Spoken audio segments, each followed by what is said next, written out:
Terapia nutricional no paciente cirúrgico e no paciente queimado. Vamos primeiro falar sobre paciente cirúrgico.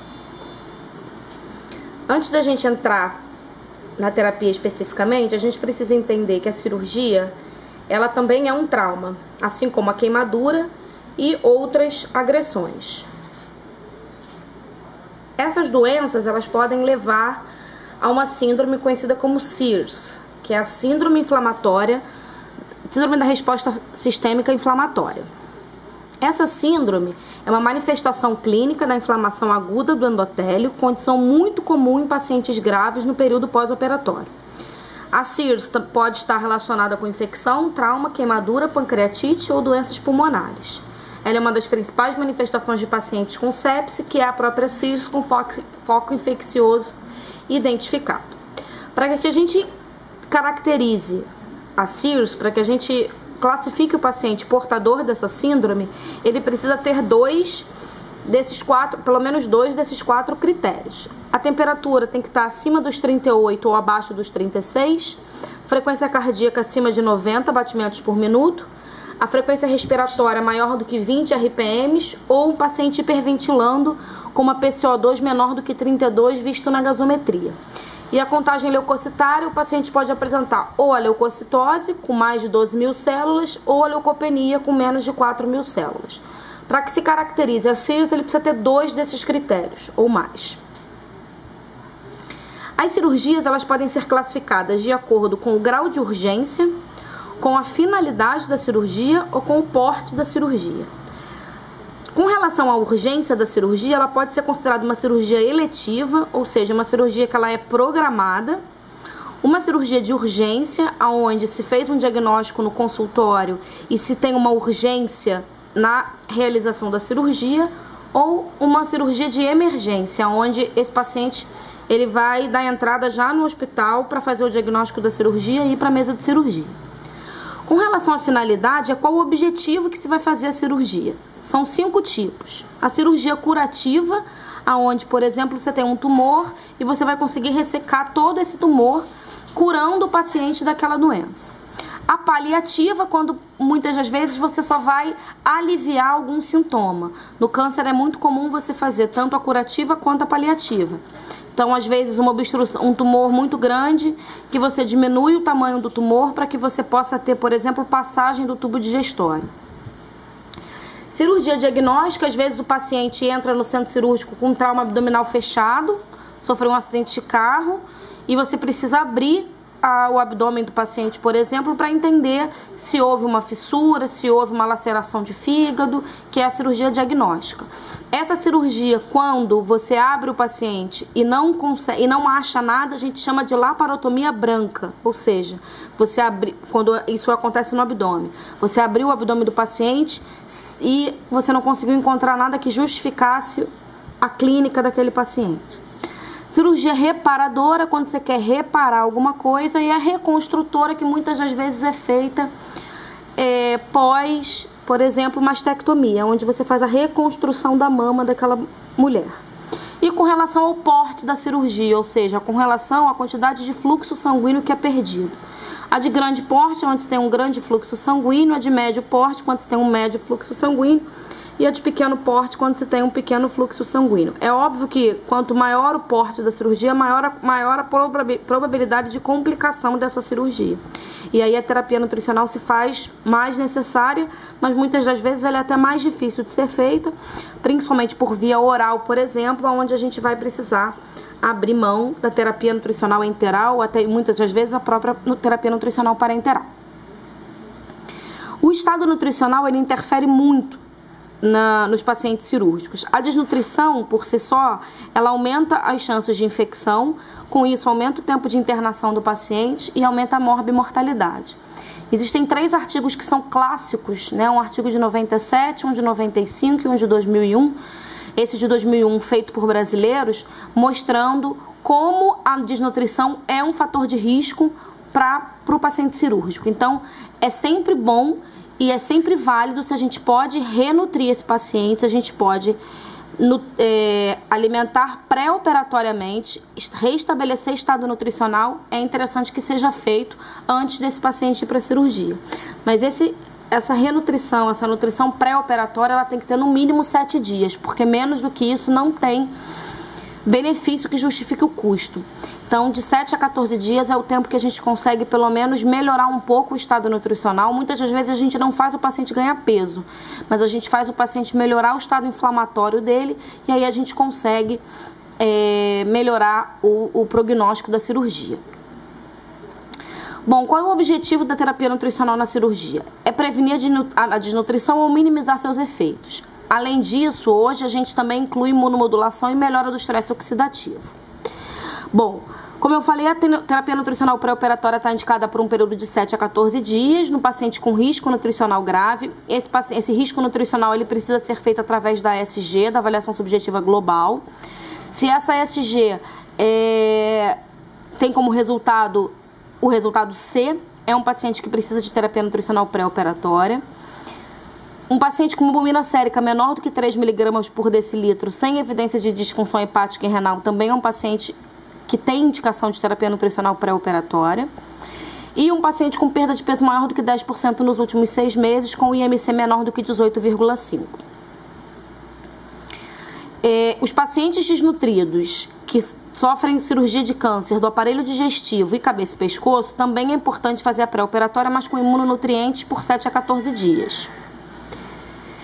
E em operações de grande porte para ressecção de câncer, mesmo não havendo desnutrição, é interessante se fazer a terapia nutricional pré-operatória com imunonutrientes. E os pacientes com tubo digestivo apto para receber nutrientes e com apetite preservado, a terapia nutricional com suplementos contendo imunonutrientes no período pré-operatório também é interessante. Na verdade, toda essa imunonutrição ela vai ser feita para melhorar o estado inflamatório desse paciente e, consequentemente, minimizar a resposta inflamatória dele no pós-operatório, para evitar muitas das vezes que ele abra o quadro da síndrome da resposta inflamatória sistêmica. Com relação a jejum, é um mito ou existe uma necessidade de jejum no pré-operatório? Nas cirurgias eletivas, aquelas que a gente viu que você se programa para fazer, o tempo de jejum de 6 horas para sólidos e 2 horas para líquido é mais do que o suficiente. Hoje a gente tem o recurso da dieta de suplementação de maltodextrina com 12,5%. A gente já comentou sobre esse tipo de dieta na aula de dietas hospitalares, de 6 e 2 horas antes da cirurgia. Óbvio que pacientes com obesidade mórbida, gastroparesia, mau esvaziamento gástrico, suboclusão, obstrução intestinal e doença de refluxo não podem fazer esse tipo de cirurgia. Todas as outras cirurgias eletivas, elas devem ser feitas e é interessante que se faça essa abreviação do jejum, porque aí a recuperação no pós-operatório é muito melhor, principalmente porque você mantém esse paciente com uma glicemia mais normalizada. O jejum pré-operatório prolongado é desnecessário na maioria dos pacientes. Hoje a gente ainda tem um paciente fazendo 12, 14, 20 horas de jejum pré-operatório. Isso é completamente desnecessário e isso só complica o pós-operatório do paciente. E a interrupção da ingestão nutricional é desnecessária no pós-operatório na maioria dos pacientes. O paciente não tem por que não receber nutrição no pós-operatório. Se a via oral não é possível, tenta-se a enteral. Se o trato gastrointestinal não é possível, tenta-se a via parenteral. O que não pode se pensar é em jejum.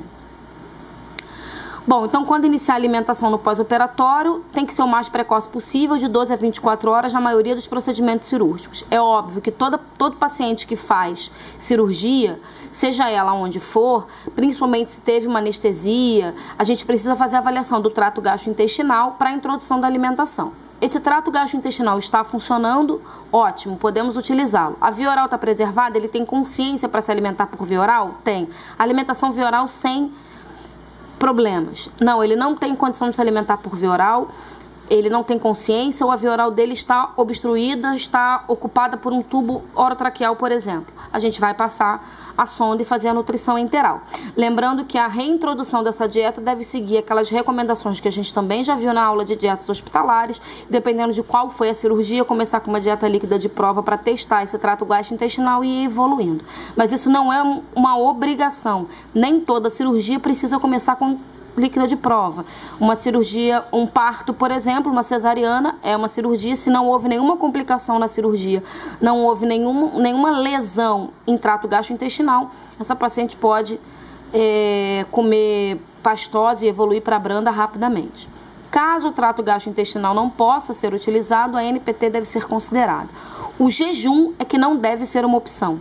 O paciente que faz uma cirurgia e fica em jejum no pós-operatório, ele só complica e só traz malefícios, não tem nenhum benefício do jejum no pós-operatório. E quando eu falo em jejum, eu não estou dizendo só a não nutrição do trato gastrointestinal. O jejum do paciente não receber nenhum nutriente, nem pela via parenteral. Com relação à recomendação nutricional, na maioria dos casos, para cirurgias de médio e grande porte, de 30 a 35 calorias por quilograma de peso dia, dependendo do estado nutricional do paciente, para saber qual peso você vai utilizar, e de 1 a 1,5 gramas de proteína. Já com pacientes em estresse importante, principalmente se ele tiver uma CIRS moderada grave e for paciente séptico, ele deve receber de 20 a 25 calorias por quilograma de peso dia e de 1,2 a 20 gramas de proteína. E reavaliar esse paciente após 3, 4 dias. O paciente cirúrgico é um paciente que muda muito, porque a evolução dele, dependendo do estado nutricional e dependendo das comorbidades, ela pode ser muito rápida ou muito lenta. Então a gente precisa acompanhar esse paciente diariamente e reavaliá-lo, muitas das vezes, na recomendação nutricional. Às vezes a gente começa com 20 a 25, mas 3, 4 dias depois esse paciente não se encontra mais em CIRS e ele já está mais estável, a gente pode evoluir essa recomendação nutricional para 30 a 35 quilocalorias. Bom, agora vamos falar dos pacientes queimados. A queimadura é uma lesão decorrente de agentes térmicos, elétricos ou químicos capaz de produzir calor excessivo, dano tecidual, morte celular. A lesão está diretamente relacionada à temperatura e o tempo de exposição. Então, quando a gente fala de queimadura, a gente precisa pensar que existe uma necrose da epiderme, né? Essa necrose leva ao que a gente chama de falência cutânea aguda, fazendo com que haja perdas hídricas, produção de hormônios de estresse, desequilíbrio de termorregulação, infecção e disfunção imune. Bom, as queimaduras elas podem ser classificadas de acordo com o comprometimento da epiderme e da derme. Elas podem ser classificadas de primeiro grau quando só tem o comprometimento da epiderme, segundo grau quando existe comprometimento da epiderme e da derme, e terceiro grau quando existe comprometimento da epiderme e da derme e dos vasos sanguíneos mais profundos. Então, um exemplo de queimadura de primeiro grau, queimadura de sol, de segundo grau, onde existe o comprometimento da derme e da epiderme, e de terceiro grau, que pode destruir todas as camadas, causa lesão branca, seca, indolor, e não há regressão espontânea. Eu preciso tirar toda essa parte para esperar que esse paciente faça a cicatrização. A extensão das lesões, a superfície corporal queimada, ela é determinada muitas das vezes pela regra dos 9. Então, em adultos, a cabeça vale 9%, tórax 9%, abdômen 9%, enfim, e assim sucessivamente. E isso serve para a gente poder depois calcular a necessidade calórica do paciente. Terapia nutricional, a gente tem 3 fórmulas: fórmula de bolso, a Currere e a Toronto. Para esse tipo de paciente, eu não gosto de utilizar a fórmula de bolso porque ela não leva em consideração a superfície corporal queimada. A Currere e a Toronto já levam em consideração a superfície corporal queimada. A Currere, ela divide o paciente, ela dá 25 calorias e 40 calorias por superfície corporal queimada e a necessidade proteica de 30 gramas. Atualmente tem se utilizado a fórmula de Toronto, que é uma fórmula que leva em consideração a superfície corporal queimada, a ingestão calórica do dia anterior, o gasto energético calculado por Harris-Benedict, a temperatura e os dias pós-traumas. Então, por isso que ela é mais interessante, porque o paciente, como eu falei no início, após a evolução dele, ele vai diminuindo ou aumentando o gasto energético. Então, é interessante que a gente considere os dias pós a lesão. Aqui, só para lembrar a fórmula de Harris-Benedict, para ser calculada, lembrando que o peso é em quilos e a altura é em centímetros. E aí a gente não pode deixar de falar dos nutrientes especiais. Existem 5 nutrientes especiais que já existe recomendação para eles com relação ao paciente queimado. Suplementação de glutamina, pelo menos meio grama por quilo dia de 7 a 14 dias, ou no máximo 30 gramas. Vitamina A, 5.000 unidades por 1.000 calorias ofertadas, então a gente tem que adequar de acordo com a caloria. Vitamina C, por causa da síntese do colágeno, recomendação sugerida são de 500 miligramas 2 vezes ao dia. Vitamina E, 100 miligramas por dia, por causa isso pelo menos, e o zinco de 45 a 50 miligramas de zinco ao dia.